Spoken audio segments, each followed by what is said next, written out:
सुना है जिस औरत से आपकी शादी हुई थी वो बड़ी खतरनाक औरत थी और आपने डर के मारे उसे तलाक दे दी थी। बरगद के दरख्त के नीचे कुर्सी पर बैठे एक खामोश तबाह बूढ़े से एक मनचले ने सवाल किया। अल्लाह बख्शे उसे, बहुत अच्छी औरत थी। बिना नाराज हुए, बगैर गुस्सा किए बाबा जी की तरफ से एक मुतमईन जवाब आया। एक नौजवान ने जरा ऊंची आवाज में कहा, लेकिन बाबा जी, लोग कहते हैं वो बड़ी खतरनाक औरत थी। बाबा जी कुछ देर खामोश रहे, फिर कहने लगे, कहते तो ठीक ही हैं, वो वाकई बहुत खतरनाक थी और हकीकत में डर के मारे मैंने उसे तलाक दी थी। ये बात तो मर्दानगी के खिलाफ है, औरत से डरना कहाँ की बहादुरी है।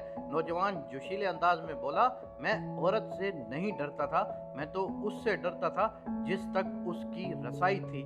पुरसकून सा जवाब दिया बाबा ने। नौजवानों ने हैरत से एक दूसरे को देखा। ऐसी औरतों को तो जहन्नम में होना चाहिए। ला हौल वला कुव्वता, कहाँ आप जैसा शरीफुन नफ्स आदमी, कहाँ वो औरत। अच्छा किया आपने छोड़ दिया। नौजवान के लहजे में गुस्सा था। बूढ़े की मुतजस्सिस जिंदगी का पिटारा खुलकर सामने आ गया था। तजस्सुस खत्म हुआ, अब सब बारी बारी मुंतशिर होने लगे। जाने वालों ने उन्वान पढ़ लिया था, कहानी खुद बनानी थी। जो रह गए थे वो असल कहानी जानना चाहते थे। मैं भी ऐसा ही सोचता था कि उसे जहन्नम में ही होना चाहिए था, तभी मैंने उसे जहन्नम जैसी जिंदगी दी थी। बूढ़ी आंखों में इस्तराब उतरा। ये तब की बात है जब मैं सरकार के यहाँ 1 रुपया माहवार पर मुलाजिम हुआ। मेरी माँ चाहती थी कि मेरी शादी हो जाए। रिश्ता ढूंढा गया। एक मूंगफली फरोश की बेटी मेरी माँ को पसंद आई। सलीका मंद, खूबसूरत और एकदम खामोश तबाह। मुझे उस रिश्ते पर एतराज था। वो एक मूंगफली बेचने वाली की बेटी थी। मजदूर की औलाद को पेट की फिक्र रहती है, तरबियत की नहीं। तरबियत बड़े घरानों में की जाती है जहां अफलास आंखों की रोशनी छीनने से कासिर होता है। वो क्या तरबियत देगी मेरी औलाद को। लेकिन वो लड़की मेरी माँ को ऐसी पसंद आई थी कि अम्मा उसके अलावा किसी और लड़की का नाम सुनना ही नहीं चाहती थी। फिर वो ब्याह कर मेरे घर आ गई। रुखसती के वक्त उसके बाप ने मुझे कहा, मेरी बेटी सीधी सादी है, इसे दुनियादारी का कोई खास पता नहीं, अगर कहीं कोई चूक हो जाए तो माफ कर देना। यूं ये बड़े दिल वाली है, अपने साईं को खुश रखेगी। वो बिल्कुल वैसी ही थी जैसी मेरी माँ ने बताया था। सलीकामंद, सुगड़ और ताबेदार।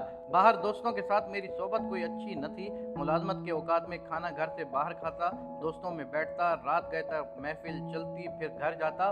वो क्या खाती, क्या पीती, किस हाल में रहती, मुझे कोई परवाह नहीं थी।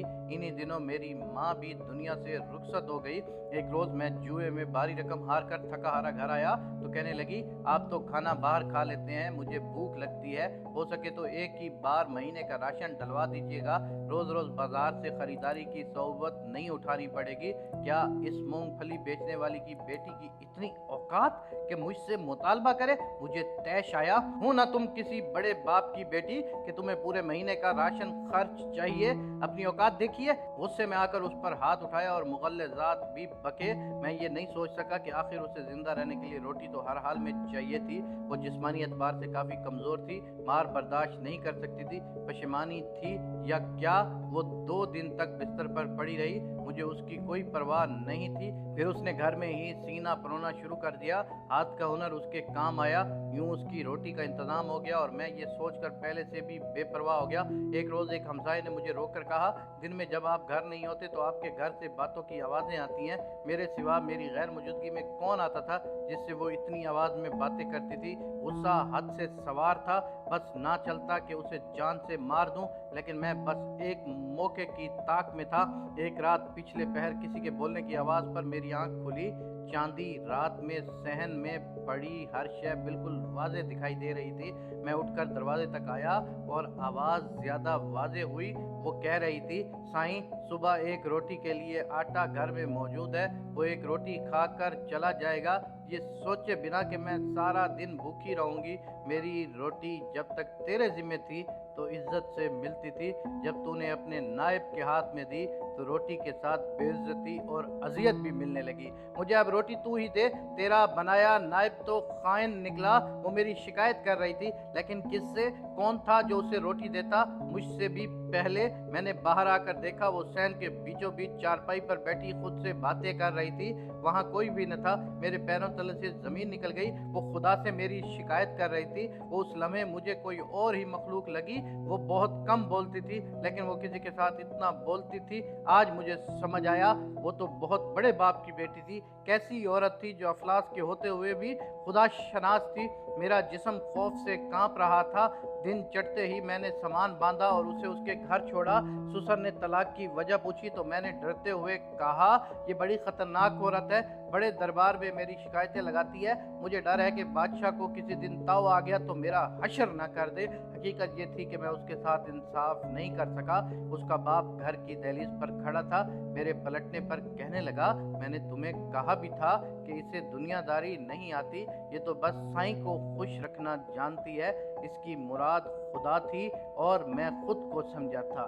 जब मैं वापस घर आया तो मुझ पर इंकशाफ हुआ कि रात उसने यही तो मांगा था, तो खुद मुझे रोटी दे। तेरा नाइब तो खाइन निकला और आज नान नुत्फे का अख्तियार मुझसे छीन लिया गया। मैं बेतहाशा रोया। उसका साईं बहुत बड़ा था। उसकी रसाई जिस तक थी वो तो दो जहानों का रब था। वो जिसकी एक रोटी मुझ पर भारी थी, वो उसके लिए क्या नहीं कर सकता था।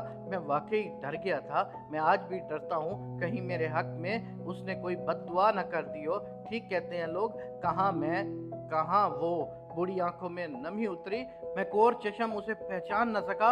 मैं नहीं डरता था, हालांकि डरना चाहिए था। उसके साईं ने तो पहले ही कह दिया था कि औरतों के मामले में खुदा से डरो।